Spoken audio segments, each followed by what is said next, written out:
Good evening. Thank you for tuning into Jazz Teaching. Today is day 7, and we are going to get into this scripture.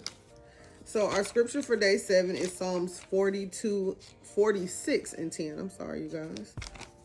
Psalms 46 and 10. And I know this scripture, but I'm going to read it from my Bible. And it reads, he says, "Be still and know that I am God. I will be exalted among the nations. I'll be exalted in the earth." That kind of just hit me right there. Know that I am God. He's saying, I am who I am. And it's another scripture that says, when Moses was like, well, who should I tell them that sent me? He said, tell them I am sent me. And he is. See, I am God. He's saying, I am God, not you, not these other people in your life, not this world. I am God. So be still. Remind yourself of what I've done for you in the past. Remind yourself of what I've brought you through, what I've protected you from, what I've saved you from. Even things that we don't even realize, like when we were late for work one time, or when we got delayed in traffic, but we were delayed from a wreck. We were delayed from somebody hurting us, or it could be anything that we just don't even realize. Just all the things God has protected us from. So you have to let God be God. I say it all the time. I be like, let go, Jasmine. Release control. Let God be God. Stop trying to be God. And I don't want anybody to think like but we idolize other things and other people, and we don't allow God to be God. Again, like we said, for day 6, we try to go to anybody and everybody else before going to God first. But it's like, no, you got to go to God first. You got to let him do his work, and then you do the work that you're supposed to do. And then boom, everything works out for the good of those who love him. So he's saying, be still, calm down.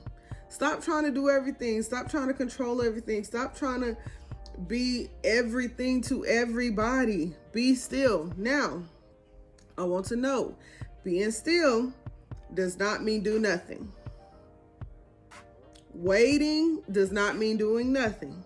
We always have to be active. We always have to be in purpose. We always have to be doing the Lord's work. There's no point, there's no situational thing where we are doing nothing. I'll backtrack on that, because there could be circumstances. But he's just saying, be still. Stop trying to control everything. Stop trying to do everything. Let me handle it. Let me be me. He got me the other day. I'm in a season of where I'm not working currently. I have some businesses I run, but those are not generating a lot of income. I'm also in school, so got student loans and things of that nature. And I be like, Lord, I need some money, but I'm always, I need to pay this bill. I don't just say I need money. I'm always like, Lord, this bill is coming up, need to be paid. You know what? Somehow, some way, it always get paid. Let me tell you, I've been out of work for 2 years. It was 2 years in June, and nothing's ever been cut off. Made a few late payments, but they were made.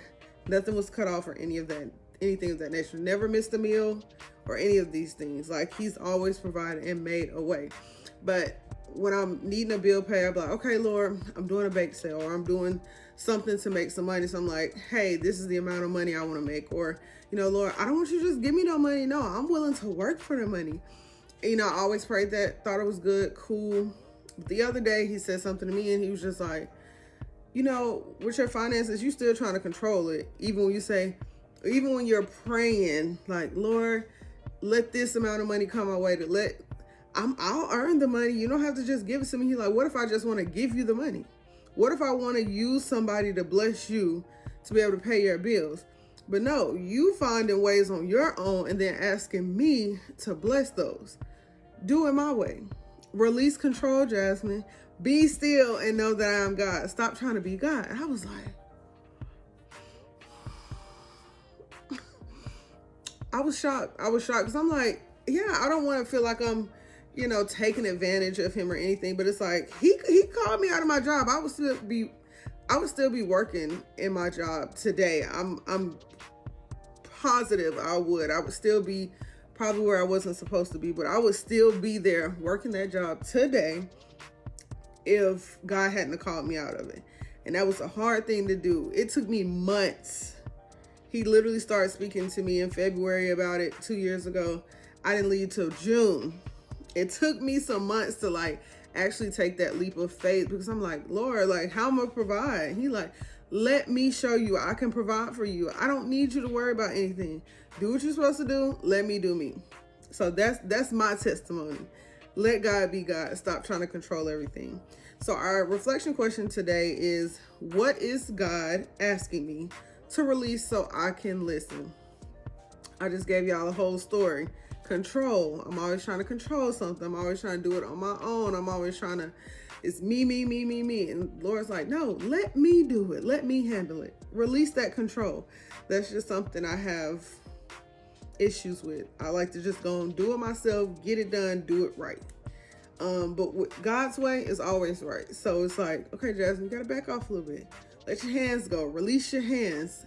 So that's what God's asking me to release, his control, to give it over to him. So what's one thing you know God has been telling you to let go of? It can be anything, or it can be somebody. It could be a place.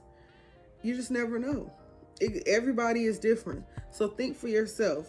What is God asking you to release today? And once you release that thing, I'm telling you, you will start hearing things. You'll start seeing things. You'll be like, oh my God, God is working. Oh my gosh, God is working. He is really speaking. You'll be shocked. So think on those things today and check back in tomorrow for day 8. We have officially been done 1 week of our July scripture challenge on obedience and God's voice. Comment below, what's one thing you've learned this week? What was your favorite scripture out of the first 7 days? And what's one act of obedience you can do in accordance with the next 7 days to be able to hear God's voice? Thank you for tuning in. See you back for day 8.